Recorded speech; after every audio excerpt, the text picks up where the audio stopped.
Let's see. Let's see how he speaks French. Let's go. Allez, on y va. En 2017, quand je rencontrais mon ex... En 2017, quand je rencontrais, so here he's using an imparfait. Unless I misheard him, he's supposed to be saying quand j'ai rencontré. That doesn't seem correct to me. En 2017, quand je rencontrais mon ex-copine française... Mon ex-copine, he's supposed to be saying mon ex-copine with an X. En 2017, quand j'ai rencontré mon ex-copine... I feel this is going to be a long video. Ok, en 2017, quand j'ai rencontré mon ex-copine dans une auberge de jeunesse à Prague... J'aurais jamais imaginé que le français serait devenu une telle... J'aurais jamais imaginé que le français... What? No, your conditionals. Les conditionnels, ça va pas du tout. Hein. Les conditionals are all over the place. Non, non, non. Serait devenu une telle partie. Non, non, non. Je n'aurais jamais imaginé que le français deviendrait. C'est pas l'autre conditionnel. Hein. Non, non, non. J'aurais jamais imaginé que le français serait devenu. I would never have imagined that French would have become. Non, non, non. Would become. C'est un conditionnel. Hein. J'aurais jamais imaginé que le français serait devenu une telle partie importante de ma vie. Non, non, non, non. Une telle partie importante de ma vie. On the other hand, there's many things he does fantastically well, of course. I've already spotted how many? 3, 4 mistakes, and we're what? How much?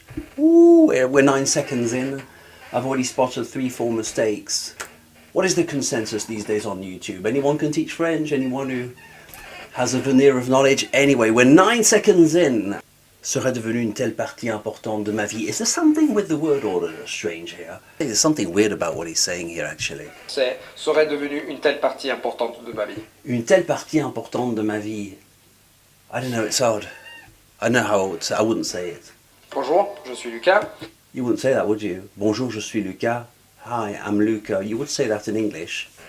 Nah, my name is Luca. Je m'appelle Luca. Aujourd'hui, je vais vous parler de comment j'ai appris la langue française. Je vais vous parler. Why do they all say that? The other fella does that also. You know the old guy who's popular with all the kids. What's his name? Oh, I don't know. Another polyglot. La langue française. No one would ever say that. It's le français, simplement. On parle de, voilà, je vais vous parler du français. Français, française. It reminds me of the Second World War. Historic speeches on the radio. Français, française. Et de leçons que j'ai apprises sur le chemin. Oh, I see what he's doing. Okay, je vais vous parler de la langue française et de leçons. So he's sort of applying. Je vais vous parler de. Does that work? Je vais vous parler de la langue française et de leçons. Unless he's considering that leçon is in the plural. No, des leçons. That's the way you would say it. I'm going to speak to you about the lessons that I learnt learning French myself. No, it wouldn't work. It wouldn't work. We're 19 seconds in, aren't we? It's going to be a very long video, I feel. I wouldn't say that this is correct. It's not shocking. By the way, I understand him perfectly well. But once you start to look at it under the microscope, such as what I'm doing here, you start to realise, well, there is sort of a case to be made for it to being a veneer of knowledge. Very impressive, mind you, very impressive. He speaks at top speed, doesn't he? It sounds very French. Mais bon, quand on regarde au microscope, c'est moins impressionnant, n'est-ce pas? J'en suis sûr et certain maintenant, mais je ne savais pas il y a 20 ans quand j'ai commencé à apprendre le français au lycée. Ce qui compte... J'en suis sûr et certain maintenant, mais je ne le savais pas il y a longtemps quand j'ai commencé... It's a very clumsy sentence construction. If this was school, the teacher, the native speaker, French teacher would say, ooh, what's that for a clumsy sentence construction? I'm very sure of it now, comma, but years ago when I learnt... So he's sort of splitting the subject and the information with another clause.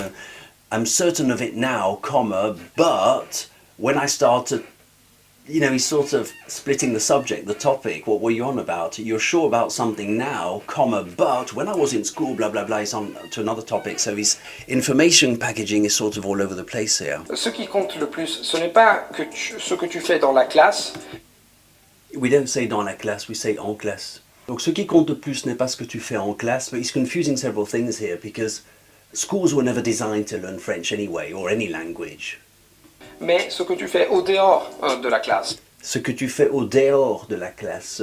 Et ça, c'est... Well, first of all, you'd say, he's pronouncing dehors, dehors, au dehors de la classe. En dehors, non, en dehors de la classe. He's even getting me confused now. Ce que tu fais en dehors de la classe, à l'extérieur de la classe, je sais pas moi, en plus des cours que tu suis à l'école, tout ce que tu fais en dehors de l'école. What did he say? Ce que tu fais au dehors. Que tu fais au dehors de la classe, that's not correct. You wouldn't say la classe, you would say les cours. Because the class in English, it's the class and the classroom. He's using la classe as in, but la classe is the four walls, you see. So le cours is what you usually refer to in French. Que tu fais pas au cours, est-ce que tu vois en dehors des cours? That's the way you properly say it. Et ça, c'est exactement ce que j'avais commencé à faire. Why is he using a plus que parfait? Why is he using the plus que parfait? Non, c'est le passé composé. Ça, c'est exactement ce que j'ai commencé à faire. There's no reason to use a plus que parfait here. Past perfect in English. Why is he contrasting two past events? That is exactly what I had started to do, ce que j'avais commencé à faire. 2 ans après avoir commencé le français. 2 ans après avoir commencé, wait, so he's using a plus que parfait. 2 ans après avoir commencé, j'avais, so there's no reason to use a plus que parfait here. Wait, 2 years after starting something in the past, he had done something even earlier. You see how it makes no sense on the timeline? But yeah, I think it's so cool, It's the world of polyglots, folks. It's the world of polyglots. It's all good, it's all YouTube, it's all... Welcome to YouTube, c'est super. C'est bien la vie, c'est beau, c'est super. Allez, on continue? Page 8, je oui, donc, encore très bien. Pas seulement le français, la langue parlée. It's a bit confusing the way he describes it. Donc pas seulement le français que j'entendais à la télévision, mais je pouvais aussi bénéficier des sous-titres. That's what he means to say, really. Donc je pouvais bénéficier du français que j'entendais à la télévision sur France 2. Ça s'appelait peut-être... Il a quel âge, lui? Ça s'appelait déjà... France 2, A2. Avant ça, A2 et puis France 2. Donc je pouvais aussi lire les sous-titres en même temps que regarder les programmes. Toutes les nuits en prenant des notes, parce que je pouvais en fait... Pourquoi toutes les nuits? Tous les soirs? Every night? Every evening? Toutes les nuits? So every single night he watched a documentary or something and he made notes. En prenant des notes, ok. Est-ce qu'on dit en prenant des notes ou en prenant notes? En prenant notes, en prenant des notes. Pourquoi pas, oui, ok. Pourquoi pas? En prenant des notes. Les mots que j'écoutais. Ça. Les mots que j'entendais plutôt, que les mots que j'entendais ou les mots que j'écoutais. Est-ce qu'on écoute des mots? On entend des mots plutôt, hein? Oui, j'écoute des mots ou j'entends les mots que j'entendais à la télévision en fait finalement. Hein. On n'écoute pas vraiment des mots, hein? Je crois pas. Perspective en général. Ma perspective en général. Pourquoi en général? Why in general? Change my perspective in general. Qu'est-ce que ça rajoute à l'information, ça? En général. Et donc, si tu apprends une langue à l'école, en général. Et donc, si tu apprends une langue à l'école, dans une classe, dans... Oui, mais dans une classe, il faut arrêter de dire ça au cours. On ne dit pas une classe en français. Tu apprends le français dans une classe, je suis dans une classe. Bon, désolé, hein, mais c'est un peu ennuyant à la fin, c'est un peu embêtant. We're only 1 minute in. Imagine, I've already recorded 60 minutes of video here. À l'école, dans une classe, dans une langue, dans une école de langue, il faut que tu saches que ce que tu fais au dehors de la classe... Il dit encore au dehors, hein, au dehors de la classe. Ça compte 90. Ça compte 80. Il a un problème de préposition, ce monsieur aussi. He's got a problem with prepositions. Ça compte pour 90%. De tes efforts, de tes résultats, donc ça compte pour... je ne suis pas d'accord du tout, I do not agree in the slightest with his, what is it, with his theory, with his approach to language teaching. Au dehors de la classe, ça compte 90% de ton processus. Ça compte 90% de ton processus, ça veut rien dire. 0 sur 10, au fond de la classe, près du radiateur. Oh la la la la la la. Okay, it counts for 90. Why 90? Okay, why not? So what he's saying is whatever you learn in school. What is he saying really? I don't even know what he's saying. So he's sort of legitimizing school. He says, okay, well, it's not nothing. What you are learning in school is not nothing. But remember that whatever you learn in school is only 10%. the rest of the whatever you want is you're going to acquire the 90% to make up 100, 10% in school, 90% outside of school or something. So is that the theory we're going by? D'apprentissage. Après, ce que tu fais à l'école, c'est littéralement la cerise sur le gâteau. What? Look, ce qu'on fait à l'école, c'est la cerise sur le gâteau. But he's contradicting his own point, because ce que tu fais à l'école, c'est la cerise sur le gâteau. So what you do in school is the cherry on the cake. But he just mentioned himself that the largest part of your learning, the 90%, takes place outside of school. That's where the real learning happens. So the 10% is the cherry on top of the cake. I think he misunderstands the expression cherry on top of the cake. Moi, je crois qu'il n'a pas bien compris de quoi il s'agit quand on dit la cerise sur le gâteau. Non, non. Ce qu'il devrait dire, c'est, ben oui, ce que vous apprenez à l'école, c'est bon, ben c'est un peu accessoire, quoi. C'est un peu minime, c'est moins important que le réel apprentissage que vous pouvez faire en dehors des cours. Je crois que c'est ça qu'il veut dire. Ton tendon sera tendu. Yeah, we used to say that when we were about 6. True story, I'm not taking the PISS. We used to say that in school. Le français, c'est une langue où rien n'est comme il semble. Le français est une... Oh, this is going to be very interesting. Le français est une langue où rien n'est comme il semble. Broad statement, let's go. Le français, I would... No. The truth of the matter is, French is very predictable. If you know how to teach it, French is very predictable, French is very structured, and it's not at all a language in which you'll encounter many surprises. Because if your teacher can tell you what surprises you can expect, they won't surprise you anymore. So he's saying that French is chaotic. Le français, c'est rien comme il semble. No, pas du tout. En fait, la langue parlée est bien différente de la langue écrite. Yeah, you can tell he's not a linguist. Well, maybe he is, but maybe he wasn't listening in class. Le français, oh dear me, how can I start? Bon, he said, le français, c'est l'écrit et l'oral, c'est pas du tout la même chose. Okay, well, we call this register, okay? So the function of written language is not the same as spoken language. So he's comparing two things that you can't compare anyway, so that's just the nature of language. So you could say that about, I don't know, Asian languages also. Look, Mandarin, oh look, the little symbols, little characters have nothing to do with the way we speak. Well, obviously, one's spoken and the other's written. What are you on about? Ça n'a rien à voir, évidemment que ça n'a rien à voir. C'est deux choses différentes. I don't even understand what his point is. What? So he was expecting what? How is it even possible? How can you even conceive of this? Oh, the writing is exactly the same as the spoken French. Oh, wow, it's incredible. So what, you expect letters in 3D to pop out at you and la maison, words jumping out of you, at you in 3D? What does it even bloody mean? I really don't understand what his point is here. La langue parlée est bien différente de la langue écrite. La langue parlée est bien différente de la langue écrite, oui, mais toutes les langues, hein, gamin, toutes les langues, hein. C'est pour ça que la dictée est considérée un outil obligatoire et indispensable. C'est pour ça que la dictée est considérée un outil obligatoire et indispensable. Written dictation is compulsory, indispensable. Well, not really. It's even a bit outdated. I used to do a lot of written dictations in French. Pour la bonne maîtrise du français. Pour la bonne maîtrise du français. Oui, but that's... Yeah. Okay, all these polyglots position themselves as people who are going to make you climb to C2 level. They're not even C2 level themselves. So ils font miroiter in French. I have the secret to bring you to C2 level, etc. There's so much to say about this. It doesn't work, it will not work. Je me rappelle en fait très bien quand j'allais au lycée justement, qu'il y avait un Français entre nous, qui avait des... Je me souviens très bien quand j'allais au lycée justement, qu'il y avait un Français entre nous. Does he mean that there was a French person in class? Because he's saying between us, there was a French person between us. I thought he meant, no, not now.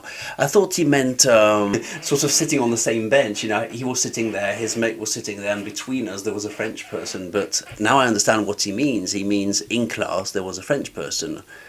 Donc il y avait un Français au cours. En d'autres mots, pas entre nous, il y avait un Français au cours. Qui avait un Français entre nous, qui avait déménagé avec sa famille. The way he says entre, it's like entre nous, entre nous. C'est un peu l'accent du sud. Au lycée, justement, qui avait un Français entre nous, qui avait déménagé avec sa famille ici en Italie.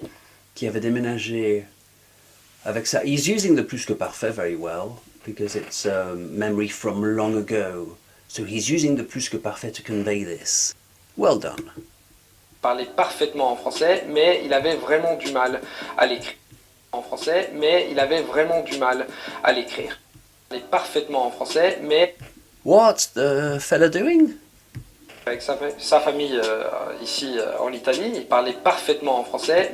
Il parlait parfaitement en français.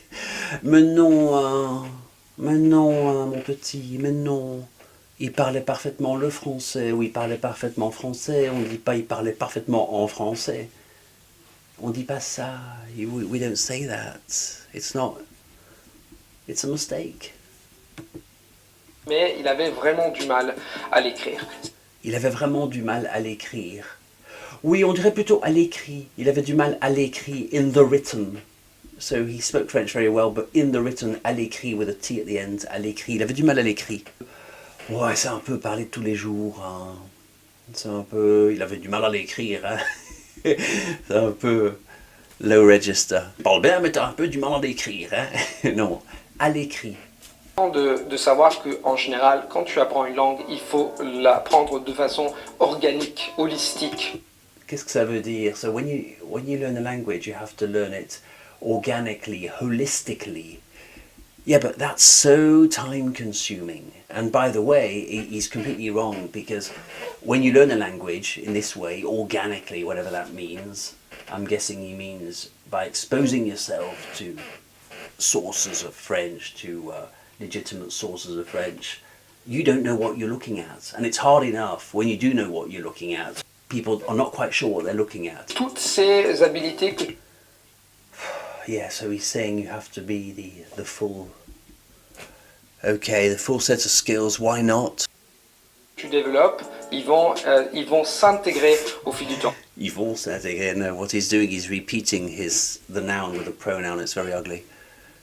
Que tu développes, ils vont s'intégrer. Wait, plus he's using a masculine pronoun. He should have used a feminine one. Oh, this is getting really annoying. À lire toutes ces habiletés. Toutes ces habiletés. Do we speak of une habilité? Toutes ces capacités, toutes ces... Ils vont... Non, elles...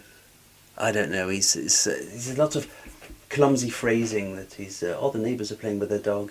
I think his phrasing's very clumsy. Que tu développes, ils vont s'intégrer au fil du temps. C'est très important de ne pas oublier ça et... Ouais, mais c'est encore des conseils invisibles, hein, c'est des conseils creux. De soigner tous les aspects de la langue. So it's important to take care of all the aspects of the language. Why? I don't think it's true. Why? Because it's just why? Because it's better. Why? What's your point? How? Why? What? Who? Pourquoi? Chaque jour ou bien chaque semaine. Chaque jour ou bien chaque semaine, c'est très, très large, hein? Ou toutes les 2 semaines, ou tous les mois finalement, c'est bon aussi, hein? Every day or every week, why not? Or every few days, every fortnight, why not? Whatever works, you know? Ma copine, j'aurais jamais imaginé que le français serait devenu une telle Sorry, I didn't mean to laugh. Une telle partie importante. J'aurais jamais imaginé que j'aurais déménagé en France. J'aurais jamais imaginé que j'aurais déménagé en France. Oui, bon, je me serais jamais vu déménager en France. Je n'aurais jamais imaginé que je déménagerais Ça a un jour en changé France. et enrichi ma perspective. Je n'aurais jamais imaginé que je déménagerais un jour en France, is what he means. Les gestes que les Français ils font, les références. Les gestes que les Français font. Yeah, so he's confusing many things. Hollow advice, as usual. Polyglots love to do this sort of stuff. If you want to really speak like a native, which by the way no one will ever. I've met so many university professors who dedicated their lives to studying one language. They didn't sound like a native speaker. I'm talking about people with PhDs. Okay. De vivre la langue et habiter It's important to live the language, vivre la langue. Okay, practically what? dans un pays, ça va te donner une perspective globale sur la langue. Parce que Ça va te donner une perspective globale. It means nothing at all. I'm sorry, ça veut rien dire. Living in a country is going to give you a global perspective on the language. What does global have to do with? I don't understand what he's on about. c'est très important tout d'abord d'apprendre dehors de la classe et 90% He's repeating the same mistake. C'est très important d'apprendre dehors de la classe. du processus d'apprentissage. C'est très important d'apprendre une langue de façon globale parce que c'est comme un organisme vivant.